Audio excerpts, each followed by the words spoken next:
Привет, друзья! У нас в гостях наш очередной клиент, который смог заехать. Вчера прилетел в Россию,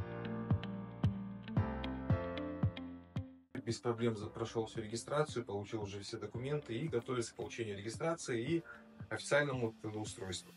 саламатсыңарбы урматтуу кыргыз элинин жердештерим.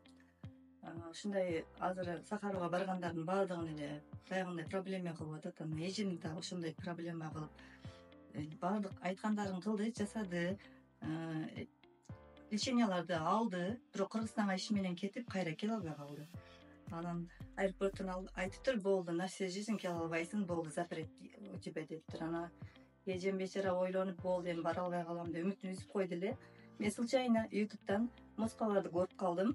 Анан кыздар менен байланышып офиске келдим, сүйлөштүм. Булар аябай иштерине так иштейт экен. Келет деди. Булар через Ростехнадзор аркылуу отмена кылды. Мына Кудайга шүгүр, эжем келди. Жакшы эле өттүңбү? Сонун өттүм. Өтөт деди го. Не переживайте, все будет хорошо деди. Спасибо большое. Келди мынакей.